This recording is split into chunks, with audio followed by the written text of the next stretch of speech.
Assalamu alaikum malen cɛ muso denmisɛnnin bɛ wakɔrɔba aw bɛɛ lajɛlen n'u la aw ni sɔgɔma aw ni su a bɛ dépend aw bɛ kan lajɛ ka bɔ diɲɛ fan bɛɛ fɛ foli ani tanu ka taga aw bɛɛ lajɛlen ma aw denkɛ ni aw balimakɛ dɔ Drissa Mementa votre serviteur bi ye araba ye inshallah kunun ye tarata ye aw bɛɛ lajɛlen ye k'a fɔ ko fɛn min kɛra kunun ni y'a siɲɛ fɔlɔ ka kɛ nka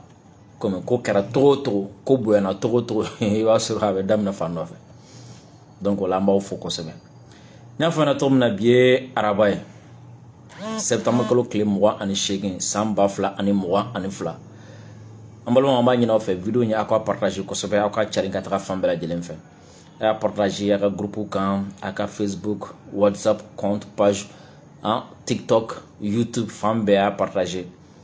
a y'a video télécharger a k'a yira an ka cɛkɔrɔbaw la an ka musokɔrɔbaw la surtout kɛrɛnkɛrɛnnen na a ye video in ci mɔgɔ minnu bɛ an ka jamana kɔrɔnfɛn fan fɛ surtout minnu ni Niger bɛ frontière la a y'a to olu ka sɔrɔ kosɛbɛ a y'a to an balima Nigériens fana ka sɔrɔ kosɛbɛ donc a ye video in partage kosɛbɛ bi an bɛna sigi sujet min kan a bɛ se ka kɛ 3 ye ou bien dakuruɲɛ 2 ça dépend fɔlɔ o ye jumɛn o ye depuis waati jan an ɲɛ bɛ an ye note dɔ a bɛ ka circuler ko Niger o ye décision dɔ ta k'a fɔ ko tajimafɛn dɔ tun bɛ tɛmɛ Niger fɛ ka na Mali la ko k'a tigɛ an tora ten ka sɛgɛsɛgɛliw kɛ fo an y'a ye k'a fɔ k'u yɛrɛ ka présidence page kan Niger présidence page kan o ye communiqué dɔ kɛ ka essayer k'u bɛ a ɲɛfɔ o fana tɛmɛlen kɔfɛ ka ministre des finances ale fana bɔra k'a essayer k'a b'a ɲɛfɔ u m'a ɲɛfɔ dɛ a y'a essayer k'a b'a ɲɛfɔ c'est différent a y'i débrouiller k'a b'a ɲɛfɔ quoi parce que fɛn min don explication togo t'a la est-ce que vous comprenez donc a y'a débrouiller k'a kɛ i n'a fɔ a bɛna ɲɛfɔ mais en réalité a ma se k'a ɲɛfɔ a ye kuma dɔw fɔ an bɛ tila k'a yɛrɛ kumakanw k'a la an b'o bayɛlɛma aw ye o ye filanan jumɛn ye an y'a ye an kɔrɔkɛ ba ka page kan a bɛ ne ka heure 2 ɲɔgɔn bɔ n'o ye Kassim Traoré ko fɛn min ye Alassane kɔni k'a ye délégation ba dɔ bila ka taga inshallah an ka cɛkɔrɔba fɛ yen an ka waliju an ka sherifukɛ n'o ye Buya Haidara o ka délégation na ko mɔgɔ dɔw b'a la ils ont rang de ministre olu kɔni tɛ taga foyi la ni deli tɛ an bɛ tila k'an ka faamuyali an'an ka hakilila o kan an bɛ da kunna kelen fo la munna ko a bɛ se ka kɛ sujet 3 ou bien 2 ye parce que o sujet 3nan ye jumɛn o ye an ye note dɔ fana ye an ye bataki dɔ fana ye bataki min ni a sɛbɛnnen b'a kɔnɔna na k'a fɔ ko CEDEAO mɔgɔw kan ka délégation dɔ bila ka na an fɛ yan sini o délégation in ko président saba don président minnu kun kofɔra an kɔni ɲɛ b'a la kelen falenna a la o décision in kan an b'an da don fana la parce que o ni sujet 2nan in bɛ tali kɛ ɲɔgɔn na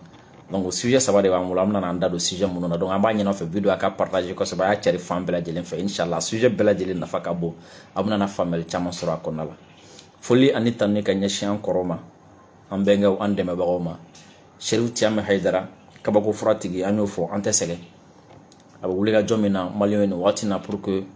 banabaatɔ bɛ se ka lafiya sɔrɔ cogo min na an ka foli b'a ye a bɛ wuli ka jɔ min na pour que an yɛrɛ bɛ se ka lafiya baara in kɔnɔ cogo min na an ka foli b'a ye mais min m'an intéressé kosɛbɛ o ye banabaatɔ ka côté parce que si ka fara kunnafoniya kan ni mɔgɔw sera ka fura sɔrɔ min bɛ u kɛnɛya parce que mɔgɔ dɔgɔ bi Mali kɔnɔ bana tɛ mɔgɔ min na a dogolen n'a kɛnɛ kan ta surtout furudimi ni tension ninnu diabète surtout bɛɛ b'a dɔn k'a fɔ ko impuissance bana min ye bi a bɛ mɔgɔ caman na surtout a ka jugu anw denmisɛnninnakaw yɛrɛ de fɛ yen sisan kosɛbɛ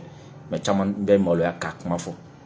donc ni an bɛ se k'an profiter information dili fɛ mɔgɔ bɛ nafa wɛrɛ sɔrɔ émission na an b'o kɛ problème t'a la donc Cherifukɛ ka numéro ye 75 81 64 58 75 81 64 58 an b'an denkɛ fo Ongo Yeba Bɔgɔ Jikɔrɔni opérateur économique don an bɛ grand frère Bubula an b'a fo Umaru Cɛfi Mariko k'a fɔ kosɛbɛ depuis PCFM na ka yɛrɛwolo commandant chef Ben Jara Ben le cerveau k'a fo k'an ka ministre ba in fo yɛrɛwolo bɛɛ lajɛlen kɔrɔmuso madame Warijɛ Funɛ Kulubali kunun accueil a ma dogo mɔgɔ la bɛɛ lajɛlen y'a ye n'i ko k'i bɛ don détail kɔnɔ i bɛ sɔn ka caman tiɲɛ a la mais fɛn kelen min diyara ne ka tɛmɛ a bɛɛ kan o ye ne kelen ka Niger délégation ye colonel Abdoulaye Maïga ka kunbɛ la. Niger délégation de tun bɛ yen wa u ma maloya u ni Niger drapeau de tun bɛ ɲɔgɔn na ka taga Mali premier ministre kunbɛ waati min na ni Niger dakura kelen fɔra Bazoum ma n'a ye Bazoum ka gouvernement bɛ perturber ça aussi de ne marqué ka tɛmɛ fɛn bɛɛ kan ka tɛmɛ jama kan ka tɛmɛ fɛn bɛɛ kan parce que n y'a ye k'a fɔ barika de bɛ Mali la wallahi barika bɛ Mali la et puis an bɛ tiɲɛ kan an bɛ tiɲɛ kan sinon n'an kun tɛ tiɲɛ kan wallahi san b'a sɔrɔ maliyɛn kun tɛ se ka sigi Côte d'Ivoire, maliyɛn kun tɛ se ka sigi Niger, maliyɛn kun tɛ se ka sigi France. Mais n'i y'a ye an bɛ se ka sigi fan bɛɛ kunkɔrɔta la fo jamanadenw bɛ fara an kan an bɛ tiɲɛ de kan o tuma an ka to an ka tiɲɛ kan an k'an ka tiɲɛ sira taga jama fɛn fɛn bɔra kunun k'a bɛɛ fo misaliya fana dɔ k'a yira maliyɛnw na k'a fɔ ko n'an farala ɲɔgɔn kan an bɛ se ka koba kɛ parce que kunun bɔli la bɛɛ de y'i fari foni bɛɛ y'i fari fili bɛɛ ye effort kɛ quoi bɛɛ ye effort kɛ bɛɛ tun bɛ yen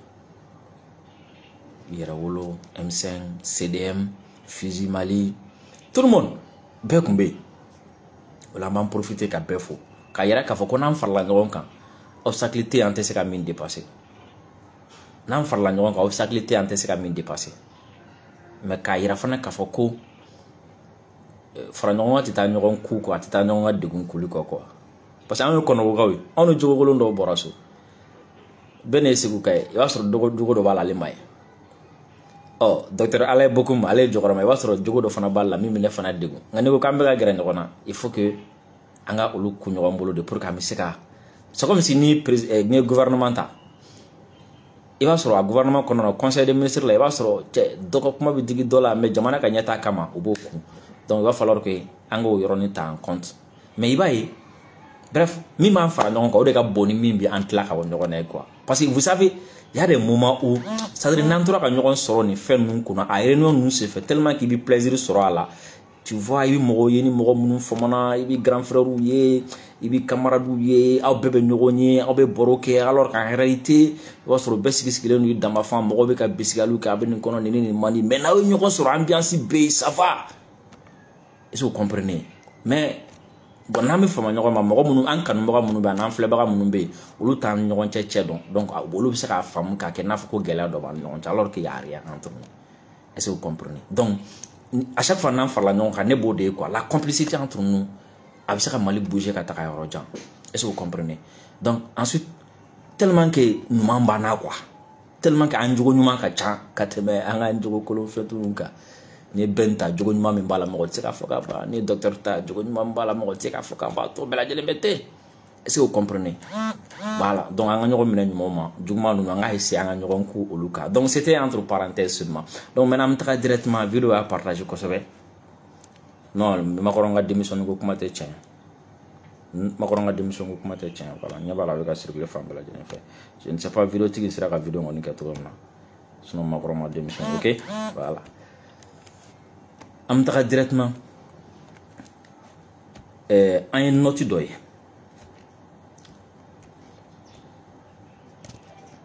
an bɛ taga Niger directement an ye note dɔ ye note in date min bɛ a la note de service de don date ni numéro min b'a la o tun y'an sigi a dɔɔni mais an tora ɲininiw na a date la sɛbɛnnen don le 21 septembre n'o ye septembre kalo tile 21 laɲini min tun b'a la a bɔra Niger de direction générale des douanes olu de ka note de service don que j'ai l'honneur de porter à votre connaissance la suspension de la délivrance des autorisations de transit des produits pétroliers sur le Mali non destinés à l'aménagement accordés aux usagers. Kombi avec un service mɔgɔw ladɔnniya kombi aw ladɔnniya k'a fɔ ko yamaruya sɛbɛn min tun bɛ yen n'an tun b'a di mɔgɔw ma ko u bɛ se ka fɛn min ye tajimafɛnw ye k'u bɛ se ka tɛmɛ ni a ye ka taga Mali la mais aw ladɔnniya k'a fɔ ko o yamaruya sɛbɛn in aw kana di bilen o dili jɔlen don yamaruya sɛbɛn min b'a to tajimafɛnw bɛ tɛmɛ ka taga Mali la o jɔlen don o sonsorilen don fo a bɛ se ka yamaruya di tajimafɛn ninnu minnu ɲɛsinnen don MINUSMA dɔrɔn de ma minnu tɛ MINUSMA minnu ɲɛsinnen don jamanadenw o bɛ fan wɛrɛ ma o k'o sonsori fɔlɔ. En outre, l'utilisation des autorisations de la délivrée pour accomplir les formalités de transit des produits pétroliers non destinés à l'aménagement est suspendu. Ko o kɔfɛ ko hali autorisation minnu dira nka ni olu bɛ ka formalité tɔ remplir c'est-à-dire olu kan ka tagama minnu kɛ olu bɛ k'olu fana kɛ fɔlɔ peut-être yanni ka transit daminɛ olu minnu fana bɛ yen nɔ hali olu fana minnu ɲɛsinnen tɛ MINUSMA ma olu fana ka jɔ fɔlɔ. Le directeur des enquêtes, du renseignement, de l'analyse des risques et du contentieux. Les directeurs à quand même les directeurs régionaux des douanes, le chef de bureau de Ayoro Torofo. Donc, il y a un document qui est à Sabenema le 21. Bon, je commencera à courir également. Comment il fera anga nyamoro fait no ya abla maga Nations Unies tribunal ka nyashi bazuma o mogo tora ku yera ninga yalama o de kama Niger nyamoro ye ninkewa anya ya wati femi onsongo kawe ademson do farla nyonga ka fa ko ils prennent acte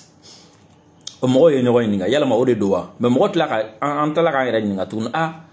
discours kon kera le 24 mais le 21 donc est-ce que ma antidaté parce que na décision la je abaye date bi kay romena ni numéro bi romena djemam ba do be on a l'impression amna fo ni blanco que fait là ka antidaté surtout numéro 00 ambe mois de maintenant nous sommes en septembre là sans que le konontona ka fo ko au directeur ka note de service ni nga ke au chien follow ça aussi c'est suspect parce que numéro 00301 ça veut dire 0001 donc 5 b aller ma note de service que hein c'est bizarre que les flana du mais puis numéro est avec Kérom nani date bi Kérom na on a l'impression que fin do Josh le ka fin mais cela ne tient ama fin fo on continue ka nyine nunke on continue ka nyine nunka fo anana e ka fo ko kunu yere femme Niger yere o ka présidence page officielle ka Facebook ka olu fana communiquer doké donc on s'est dit d'accord antaro communiquer fana la ja e ka fo ko asebenenu ko dans les cadres des opérations de transit transfrontalier des hydrocarbures, le ministère des Finances, à travers la Direction générale des douanes, avait autorisé certaines sociétés à acheminer des produits pétroliers en provenance du Nigeria vers certains pays voisins, notamment le Mali, en août 2022. Dans le cadre des opérations de transit transfrontalier, marchandises ou ni font mit temelo munun ke frontière fait ka bo jamana do la ka teme ka taga jamana do la ka teme jamana do fa ko cadre konna la ko fait mes ministre des financiers ni o ka bolo fara do direction générale des douanes ko kun ya moroya di société do ma jakulu do ma wala sa o se ka tajima fon ka bona Nigeria ka teme Niger fait kanana Mali la ko o ya mora o kera Utukalola Samba Fla Animoa Anifla. Suite au constat de pratiques frauduleuses de reversement de ces produits exonérés de taxes et de droits de douane sur le territoire national, ko o kelen ko fait ko olu ye jatemine ka fokoto o tajima fe munu ngbe na ka teme Nigeria fe ka teme na ka bon Nigeria ka teme Niger fe kana malla o ko la jatemine ko tajima fe nu yani akana malla ko avec attaquer yere soro Niger sugu kono c'est-à-dire avec attaquer avec affaire Niger alors qu'à mangante affaire le ministre des Finances a pris la décision de suspension des dites autorisations suivant note de service au ko fait mes ministres mais no nyashine no ka kasabe comment au ko ye note de service dota ay yamaro sebe nota ka ayira ka foko féminin o yamaro sebe mais nous ka dit aux sociétés nunuma au koko onyongere folo parce que ko ataji nunu ka tu yera sur Niger au suivant note de service numéro 1261 / ministère des Finances / direction générale des douanes du 9 septembre 2022 adressé au service des douanes au commerce des financiers bataki sebe septembre kolo clé kononton kachi douane direction makafoku kani nyongre. Il faut souligner que cette mesure de suspension ne concerne pas les exportations des produits pétroliers raffinés au Niger qui continuent d'être exportés vers le Mali. Oko ka anyefo moye ka foko ko feminye ni nyonguli ni ko ote o nyeshinente tajima fema munumbe non ne concerne pas le gouvernement du Niger informe mesures de suspension ne concernent pas les exportations des produits pétroliers raffinés au Niger qui continuent d'être exportés au Mali. Au Congo, au Beladonele ke kafa ko taji sugu do beno olu kon be bon Niger kana malla ko ninte olu la. Donc olu ma suspension ko le continuer. Le gouvernement du Niger informe l'opinion nationale et internationale que le Niger gouvernement kabi djembela de la donia ani Niger jamanado contrairement à une opinion véhiculée par les réseaux sociaux ko feme kuna fona de ko charna bololo sorofa donc be bela donia kafa ko olu ni wulika jom mununke olu ni décision mununta olu ni nganya mununta ko kera ka kon anga premier ministre de Ablay Maga ka kon aller discours minke Nations Unies tribunal au Kolu continue inchallah parce que Kolu est ka kon onye. La déclaration en question n'a donné lieu et ne saurait donner lieu à une quelconque réaction de la part du gouvernement. Au ko fait mes premier ministre Ablay Maga ko ay kuma min fo ko tena olu black afo ko bin wala sugu ke ko lu ma ke o kama wa alo o yere kama olu ta na fo ko bin wala sugu ke am tla ka sigi kana lembe kono inshallah parce que ya ba famu ya no ne ma fen fo la mi famu jume wati nun ka suru nyokono ko du hein o ya yere ka fo ko autorisation nun ka dira société duru nyogoma utu kalo kono na femi ndamena septembre kalo kono ko jo parce que ko tiga taga a taga yoro la alors que afin konana communiquer konana a nyeshine no Mali drone ma jamana to tala alors que adun sebene do fana de ko vers certains pays et au certains na esbala vers certains pays ko jamana do ama fa ko jamana dola mais ko jamana do donc ko yamara sebene dira commerçant do ma Niger erati pétrole ferré mais ko tajima fam takata Nigeria donc kanga hakem min sara douane Niger donc on be exonéré peut-être donc on a se ka temeni taji Niger fait kataka na o jamano la Mali bala ka fo jamano la Mali bala donc ku ya jatimina ya ke yira ka fo ko munun kanga teme o yoro lo ma fen fo donc ko o leke aka taka bo mais ko abika do Niger donc ko lo re jatimina et fem autorisation min dira otula septembre encore ko ojo ko suspend o kuma fɛn fɛn fɔ an ma enquête mɛn société kan an m'a mɛn k'a fɔ ko jamana wɛrɛ b'a la an dun b'a dɔn fana k'a fɔ ko Bazoum ni Mali ni ɲɔgɔn cɛ ka gɛlɛn a kɛra premier ministre ka kuma kama yo a ma kɛ premier ministre ka kuma kama yo an b'a dɔn Bazoum pɛrɛnnen don a bɛ se ka dadigi kɛ Mali la sira o sira la a bɛ se k'o k'o kan o ye kelen filanan ye jumɛn u m'u cɛ a la k'a fɔ ko taji min kan ka tɛmɛ ka na Mali la ko ka détourner ka don ka fili fere Niger kɔnɔna la mo o mimi ka détourner ka don ka fere Niger kɔnɔna la u ma sɛgɛsɛgɛli fana kɛ min b'a yira k'a fɔ min kan ka fere jamanadenw ma ou bien min kan ka taga di MINUSMA ma o de bi ka yuruguyurugu parce que bɛɛ b'a dɔn MINUSMA yuruguyurugukɛla ye donc kɔrɔ ye jumɛn min bɛ ka taga di MINUSMA ma hali n'a sɔrɔ ni o bɛ ka yuruguyurugu a ye t'o d'o ma mais min bɛ ka taga di jamanadenw ma ou bien min bɛ ka taga di mɔgɔ wɛrɛw ma a y'o tigɛ parce que anw bɛ fɛ tɔɔrɔ ka jamanadenw de sɔrɔ mais tɔɔrɔ kana MINUSMA sɔrɔ parce que MINUSMA ye anw yɛrɛ dɔ ye o ye Nations Unies ta ye u bɛ siran olu ɲɛ i m'a faamu u bɛ siran tubabuw ɲɛ k'a fɔ u bɛ siran tubabuw ɲɛ sinon n'a sɔrɔ n'a bɛ sɛgɛsɛgɛli de kɛ aw ye k'a fɔ ko min bɛ na anw fɛ yan nɔ ko forode bɛ ka don o de la a b'a bɛɛ de jɔ fɔlɔ kelen filanan ye jumɛn a ye autorisation di mɔgɔ minnu ma accord minnu nana n'a kɛli a bɛ tila ka segin an n'olu bɛɛ de bɛ sigi ka kuma kɛ o bon an ye sɔmina na an y'a ye k'a fɔ a fɔra ko nin bɛ ka kɛ nin bɛ ka kɛ nin bɛ ka kɛ aw ka argument ye jumɛn aw nɔ don wa aw nɔ tɛ wa mun de bɛ ka kɛ est ce que mɔgɔ wɛrɛ de bɛ k'i profiter a fɛ k'a kɛ wa o si ma sɛgɛsɛgɛ mais k'u y'a mɛn dɔrɔn olu wulila ka nin kɛ ten ɔ munna a bɛ ka taga di MINUSMA dɔrɔn ma k'a sɔrɔ a dun yira la k'a fɔ k'a bɛ ka tila ka taa aw y'a suspendre pour que a kana sira jugu ta ka taga feere Niger kɔnɔna na parce que ko bɛ na ni concurrence déloyale parce que ko Niger jamanaden dɔw bɛ yen nɔ olu b'u ka impôt n'u ka fɛnw sara alors que ninnu tɛ impôt n'u ka fɛnw sara donc olu bɛ tila ka na pétrole feere ɔ ko minnu kan ka pétrole min kan ka tɛmɛ ka na anw fɛ yen le fait que u bɛ taa yɛrɛ sɔrɔ Niger sugu kan k'o bɛ kɛ sababu ye olu bɛ t'u ka tajimafɛnw feere sɔngɔ jiginnen na ka tɔw ta galaw bolo o ka kɛ ɔ maintenant sisan komi aw bɛna na suspend parce que minnu taara u plaignent k'a fɔ ko u bɛ ka nin kɛ olu la aw y'olu ka kuma ta dɔrɔn ka nin tigɛ ni a ye alors que a ye minnu bila la an b'olu wele k'u ɲininka u dalakan na an b'olu sɛgɛsɛgɛ an ma sɛgɛsɛgɛli fana kɛ k'a dɔn k'a fɔ est ce que MINUSMA dɔrɔn de don ou bien MINUSMA tɛ mauvaise foi bɛ yen k'a fɔ mauvaise foi bɛ yen i m'a faamu mais k'a sela nin cɛn an ka taga ministre yɛrɛ lamɛn ministre yɛrɛ kumana fɛn min ye Niger ministre des finances ale fana kumana nin ko in kan Où on a bla ou à page qui sera vers 23h. Niger ministre des Finances là. Officiel. Mais il s'est trouvé que j'étais surpris de voir une polémique circuler sur la question de la suspension du transit des hydrocarbures vers le Mali. De quoi s'agit-il? Je pense qu'il est important de rappeler les faits. Il s'agit en effet, ou du moins il s'agit d'une décision que nous avons prise il y a quelques semaines de cela, qui est liée particulièrement à 5 autorisations que j'ai signées personnellement, d'autorisation de transit du super, c'est-à-dire de l'essence, qui viendrait du Nigeria vers le Mali. Ce sont des autorisations que nous signons de manière routinière. Je les ai signées précisément le 12 août. Comme je précise, il s'agit de 5 autorisations. 2 semaines après, j'étais en vacances, j'ai été interpellé par la SONIDEP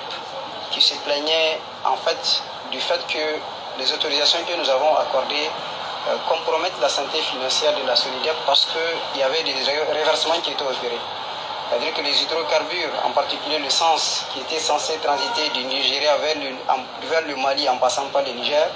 est reversé sur le territoire nigérien à raison du différentiel de prix parce que l'essence coûte moins cher au Nigeria qu'au Niger et par conséquent les concernés ou les bénéficiaires de ces autorisations profitaient pour déverser ou reverser ces hydrocarbures ici. Après analyse et avec vidéo à l'appui, la SONIDEP m'avait convaincu effectivement de l'existence de cette fraude et c'est sur cette base-là que j'ai demandé à l'administration douanière de suspendre. Et l'administration de la douane m'a soumis les 5 lettres de suspension. D'abord, il faut que nous ayons ako ko ale balla kay ale dawal banano comment est-ce que ni ko insera ka ni en plein sur réseaux sociaux ko nyere karatu na kam na nyafo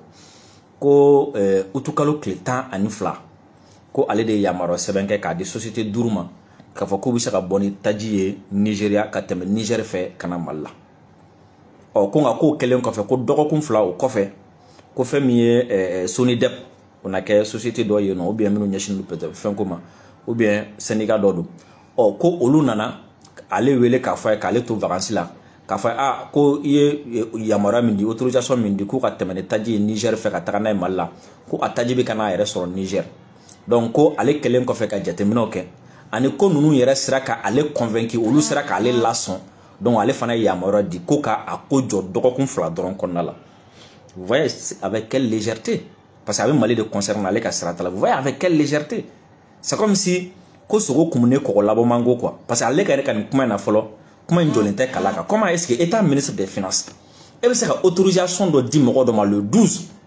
2 semaines après au tigi conquérant de na kana fo ko y autorisation mindi karsama ko au lieu que aka taka taji fere fa wara fa ka be kana fere ya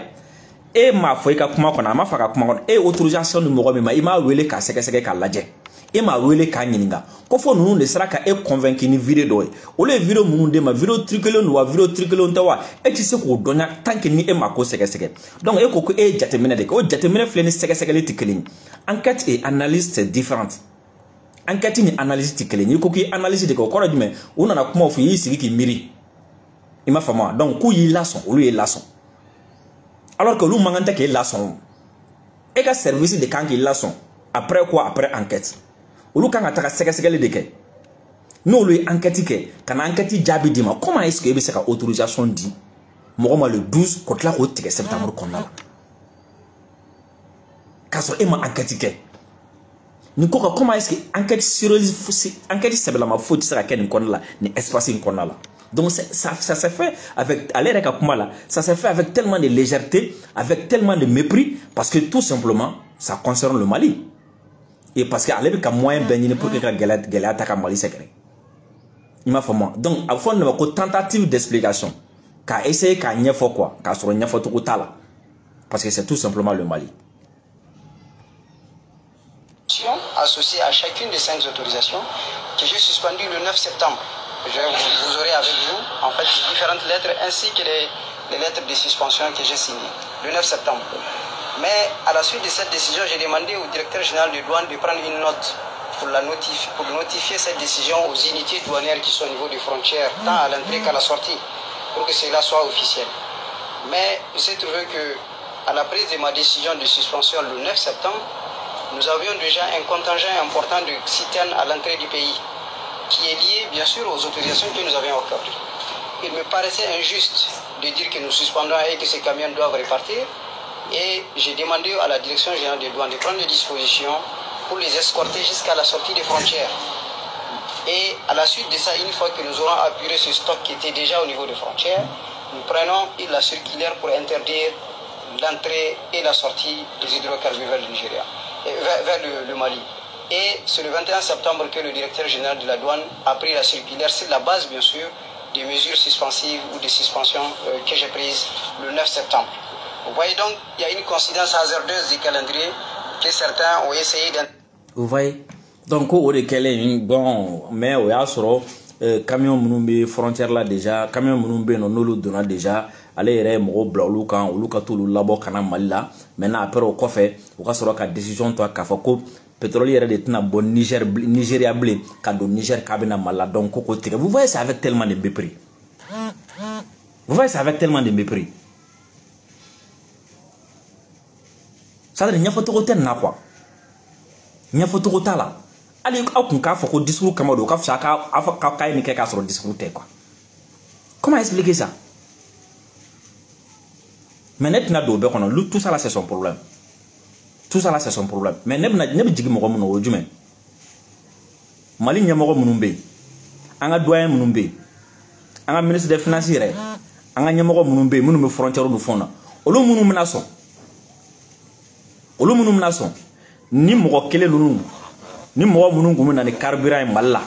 o société kelenw ka carburant kana na Mali la don Mali la komi k'a tɛna feere mɔgɔ wɛrɛ ma ko MINUSMA tɛ ni mɔgɔ min kɛra sababu ye k'o tigɛ tɛmɛ ne bɛ jigin o de la ne tɛ n ta yafa o de ma walahi n bɛ jigin o de la wa n tɛ n ta yafa o de ma n'a bɛ tigɛ a bɛ tigɛ bɛɛ la parce que an y'o de fɔ Mali la yan nɔ parce que anw ni ninnu ka kɛlɛ anw ni tubabu ninnu ka kɛlɛ dɔwɛrɛ tɛ koyi olu bolo sisan olu n'anw bɛna kɛlɛ nka olu ka mɔgɔ minnu bɛ yen u b'u profiter. Allez embargo waati kɛ u b'u profiter kana dumuni d'olu ma mais an tɔ tɛ dumuni sɔrɔ kana ji d'olu ma an tɔ tɛ ji sɔrɔ ni kɛlɛ fana wula u b'a fɔ k'u b'u dɛn olu tɔ bɔ an tɔ bɛ to o tɛ yan ni ne ko ten maliyɛn bɛɛ k'i labɛn k'i sigi ni a ye ni kɔngɔ kan ka na Mali kɔnɔ an ni tubabu ninnu mɔgɔ min b'a kɛ anw na o an n'u bɛɛ de b'a kɔngɔ kɛ ɲɔgɔn fɛ yan ni minɔgɔ kan ka na an n'olu b'a kɛ ɲɔgɔn fɛ n'an bɛ sa an n'olu bɛ sa ɲɔgɔn fɛ o tuma cɛ o cɛ de kɛra sababu ye ka nin carburant don Mali la nin carburant kelen ni autorisation kelen ko carburant min kan ka don ko k'a tigɛ fila ye sisan fan dɔ min n'o kan ka na feere jamanadenw ma ko k'o tigɛ mais ko min bɛ taa di MINUSMA ma ko o ka continuer ka na cɛ o cɛ kɛra sababu ye ka MINUSMA ta in don jamana kɔnɔ n tɛ n ta yafi ma diɲɛ fara lahara kan o ye kelen filanan ye jumɛn ni ɲɛmɔgɔw fana y'o dɔn n'u ma fɛn kɛ u ye jamanadenw tɔɲɔ dɛ doyen fɛn fɛn kɛra sababu ye k'o dɔn k'o ladon ko MINUSMA ye jamanadenw tɔɲɔ a sabanan ye jumɛn Mali dugu minnu bɛ frontière la Mali dugu minnu bɛ Mali ni Niger cɛ frontière la aw fana ka sɔn o essence minnu destiné len don MINUSMA la ko aw an sɔnko kaw kan ka essence min consommer k'o ti di aw ma dɛ parce que ko yuruguyurugu b'a la mais ko a bɛ jɛ aw la sisan nɔ ko mais ko MINUSMA ta hali ni yuruguyurugu b'o la parce que o ye Faransi ta ye parce que o ye Nations Unies ta ye ko ka taa carburant tɛmɛ aw fɛ ka na di o MINUSMA la o kuma ne a sera ka tɛmɛ aw fana fɛ ka na se MINUSMA ma o kuma ne fana bɛ jigin aw fana la ma produit wɛrɛ fɔ dɛ ma essence wɛrɛ fɔ dɛ mais exonération dilen filɛ ne mɔgɔ minnu ma k'a minɛ u la autorisation dilen filɛ ne mɔgɔ minnu ma o autorisation kelen kɔnɔna la olu de kun kan ka di aw bɛɛ lajɛlen ma MINUSMA ta kan ka tɛmɛ cogo min na ninnu fana ta kan ka tɛmɛ ten nka ko MINUSMA dɔrɔn de ka essence bɛ se ka bɔ Nigeria ka tɛmɛ Niger fɛ ka na Mali la ko mais ko Mali mɔgɔ wɛrɛ tɔw tɛ se ka bɔ ni carburant ye Nigeria ka tɛmɛ Niger fɛ ka na Mali la o kuma aw minnu bɛ frontière la soit ni carburant bɛɛ bɛ tɛmɛ Niger fɛ ka na Mali la ou bien fɛn tɛ tɛmɛ o kan ka kɛ aw kantigi da ye aw man kan tɛ ka jɛn ni o ye cogoya si la o kɔrɔ ye jumɛn o kɔrɔ ye jumɛn ko ka MINUSMA sɔn ka aw ja la donc ni mɔgɔ kan ka panne kɛ yan panne sèche kɛ carburant ko la yan ani MINUSMA b'a kɛ ɲɔgɔn fɛ a ye cœur caman bila a ka étoile caman bila silandɛrɛ dɔ bɛ ka vidéo signalé donc o ye n ka kuma ye o yɔrɔ la a ye cœur caman bila a ye cœur bila a ka partager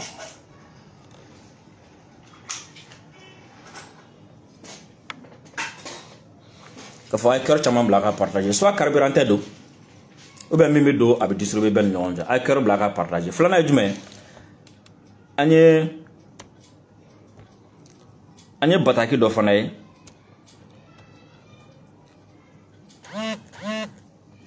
o bataki ye jumɛn ko fɛn min ye président saba ye ko olu kan ka na ni aw hakili b'a la CEDEAO ka ɲɔgɔn ye laban na wali jamana ka wali dugukolo kan o ko bɛna président saba bila ka na Mali la n'o ye Ghana président ye Nana Akufo-Addo ni o ye Sénégal président ye ani Togo président n y'a ɲɛfɔ aw ye k'a fɔ ko fɛn min an ka jamana kun ye nɔti dɔ bɔ ka bataki dɔ ci u ma k'u ko k'u bɛ fɛ ka na tarata ni o ye kunu ye ko an ka jamana ci ka ca k'a b'a ci bila ka CEDEAO kunbɛn ka manamana ko ninnu kunbɛn donc ko n'u bɛ se ka na sini ou bien sibiri don a na kɛ u sɔnna sini ta in ma u bɛ fɛ ka na sini nka min ye a lafalen o ye jumɛn an ye bataki min ye a fɔra k'a fɔ ko sini u bɛ se yan nɔ à partir de 10h30 n'o ye nɛgɛ kanɲɛ 10 tɛmɛlen ni sanga 30 ye u bɛ bɔ 15h30 u bɛ segin o la nka président saba min kun kan ka na an ye bataki min ye an ɲɛ b'a la falen bɛ o la o ye fort o b'a nɔ la n'o ye Togo président ye o b'a nɔ la o ma falen Nana Akufo-Addo n'o ye Ghana président ye o b'a nɔ la o ma falen mais falen ye min ye o ye Macky Sall ye ni ale ye Sénégal président ye ale tɛna na kɛ délégation na an ye bataki min sɔrɔ ale bɛna na falen jɔn na o ye Gambie président n'o ye Adama Barrow ye donc u nakun ye jumɛn Ivoiriens ka mercenaires minnu bɛ anw fɛ yan nɔ ka na kuma Mali fɛ o mercenaires ko la i n'a fɔ CEDEAO ye a ɲɛfɔ cogo min na ka kɔnɔ o mercenaires ninnu ni o fana ka ko ye tuguni an ye sɛbɛnni dɔ ye kunnafoni dɔ ye an kɔrɔkɛba n'o ye Keba Jalo kɔrɔkɛ Kasimi Keba kɔni bɛ ka kɔrɔkɛ jogo bɛ ta ayi dɛ jogo ti kɔrɔla kɔrɔnta de filila fɛn tɛ sa n bɛ fɛ k'a fɔ ko tellement que Keba bɛ Kasimi bonya tellement que a ka d'a ye tellement que Keba ye denmisɛnnin ɲuman ye a ye kɔrɔ ka sili bɛɛ ta quoi Keba yɛrɛ b'a faamu mais ni kɔrɔ ye nin faamu a bɛ sɔn ka tulo sama an y'a ye a ka page kan ko bi kɔni ko arrivé à Nioro du Sahel ce jour mercredi 28 septembre 2022 vers 10h ko nɛgɛ kanɲɛ 10 waati ko délégation ba dɔ kɔni cunna Nioro a délégation ba in kɔni k'u bɔra fɛn min ye Côte d'Ivoire ko délégation ɲɛma monsieur Ali Koulibaly conseiller spécial du président ivoirien avec rang de ministre fɛn min ye Ali Koulibaly ni ale ye Alassane ka conseiller ni rang de ministre don n'a bɛ jate ministère fana o jala b'a kunna ko a mission fana accompagné do ni Mali délégation dɔ fana une délégation des Maliens résidant en Côte d'Ivoire donc Maliens minnu fana bɛ Côte d'Ivoire ko olu fana ka mɔgɔ bɛ délégation kɔnɔ ni mɔgɔ dun kɔni cunna ɲɔgɔn kɔni bɛɛ b'a dɔn k'a fɔ k'u bɛ taga an ka waliduba in fɛ yen n'o ye Buye bɛɛ b'a dɔn k'a fɔ ko ni kɔni delilikɛlaw ye Alassane y'a ka chef de cabinet bila ka taga yafa dɔ deli an fɛ Togo o bɔlen kɔfɛ ka tila ka taga Muru Ture an kɔ la sisan tuguni délégation wɛrɛ bilalen filɛ ne ka taga Nioro ka ministre dɔ bila ka taga o la ni n bɛ fɛ ka nin fɔ Ivoiriens ye Ivoiriens minnu bɛ yen nɔ n'u bɛ mɔgɔ naani na su ani tile Ivoiriens minnu bɛ ka c'est-à-dire Alassane bɛ fɛ ka min kɛ c'est-à-dire sur le plan médiatique sur le plan international Alassane bɛ ka taga yira diɲɛ bɛɛ la k'anw jo t'a la anw ye mɔgɔ dunnaw de anw ye mɔgɔ fagalaw de anw bɛ ka bagale ma otage de b'anw bolo mais ji jukɔrɔ i bɛ continuer k'i ka ministre bila ka na k'olu kana deli la i bɛ continuer non min ka di ne ye dɛ min ka di ne ye dɛ ni mɔgɔ ninnu délégation ninnu nana Mali la bɛɛ c'est-à-dire mɔgɔ n'u donna Mali la k'u nana deli la dɛ n'u taara dɛ communiqué de kan ka kɛ quoi ka ci diɲɛ bɛɛ k'a ye k'a fɔ ko Alassane ni mɔgɔ ninnu bila ka na deli la an y'u reçoit nin don u ye nin fɔ o la diɲɛ bɛɛ bɛ bɔ a kalama Alassane ye mɔgɔ sugu min i bɛ taga an dɔgɔya Nations Unies na i ni Nations Unies secrétaire général a bɛ taa bɛnbɛnbɛn kɛ anw kɔ kan i ni Guinée Ambale bɛ taga bɛnbɛnbɛn kɛ anw kan i ni Bazooka Niger bɛ taga bɛnbɛnbɛn kɛ anw kɔ kan mais duguma i bɛ taa don an ka mɔgɔbaw kan k'olu ka taga Assimi deli i bɛ taa don an ka walijuw kan k'u ka taga Assimi deli i b'i ka ministre bila ka na i ka général min bɛ mɔgɔ min dɔn Mali la i b'o bila k'o wele vraiment n'a ma ɲa ma arrangez-nous vraiment si vous pouvez intervenir pour que le président Assimi Goïta relâche 49 aw bɛ tile diɲɛ don o don mɔgɔ dɔ bɛ na ka bɔ Côte d'Ivoire ka na Mali la diɲɛ don o don mɔgɔba dɔ bɛ téléphone ci ka don an ka mɔgɔba kɔ su ani tile mais n'u kuma diɲɛ kan n'u kuma kɛnɛma arajobaw ni telebaw la u bɛ taa mobaw fɔ 100 délais 200 délais 300 délais immédiatement rapidement il faut que o de ka dabila parce que aw tɛ se ka taa aw yɛrɛ kɛ waranin fa kɔma diɲɛ bɛ ɲɛkɔrɔ dugumana na k'a bɛ don anw kan on be kuna fo ya no ko ka ni mo nula parce que ko anya bala ayo mo sumi mais anya bala o kuma ka fo wati mina ja aw yɛrɛ bɛ ko de laɲɛ walasa olu ka bila dɔrɔn a ka taga fɔ dɔrɔn k'aw ka pression de nɔ don k'a ye pression de kɛ anw kan ko anw kun jo t'a la k'a sɔrɔ diɲɛ don o don a bɛ mɔgɔw bila ka na ji jukɔrɔ ni de kan ka fɔ communiqué de kan ka kɛ nin na n'u nana yan bɛɛ communiqué de kan ka kɛ k'a yɛrɛ k'a fɔ ko Alassane ye délégation dɔ bila ka na Assimi Deli délégation min nana de façon officielle o ye CEDEAO ka délégation o bilalen ka na o fɔra diɲɛ bɛɛ ɲɛkɔrɔ mais délégation wɛrɛ nana de façon officieuse k'a ka ministre dɔ bila o la ka na dugumana fɛ ji jukɔrɔ ji sanfɛla ka kangalen ja Alassane min k'a ka ministre dɔ bila ka na ji jukɔrɔ olu kana deli la mais ji sanfɛla la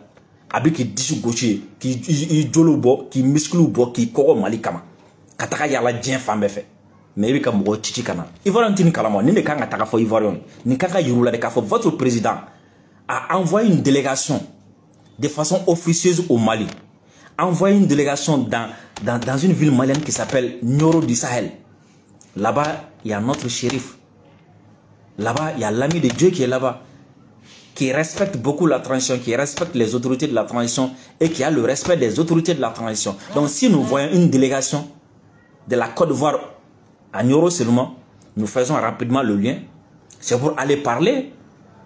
à cet ami de Dieu pour qu'il puisse intervenir afin que les mercenaires ivoiriens puissent être libérés. Alors les Ivoiriens doivent savoir, les Ivoiriens doivent comprendre ça et savoir que si Alassane fait ça, mais de façon officielle, ils envoient à travers la CEDEAO 3 présidents au Mali qui vont arriver le jeudi.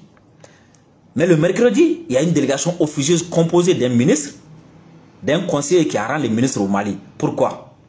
Si Alassane a raison, s'il savait bel et bien que ses présidents pouvaient faire quelque chose, pourquoi il fait intervenir? S'il savait qu'il avait raison, après avoir se tapé les poitrines sur la tribune des Nations Unies, après avoir remonté, utilisé ce vieux démon de Guterres contre nous, après avoir utilisé ce sans-papier, sans domicile fixe de mort en ballot, hein, après avoir l'utilisé contre nous, après avoir utilisé la CEDEAO contre le Mali. Pourquoi? Pourquoi il fait ça? C'est honteux. C'est honteux.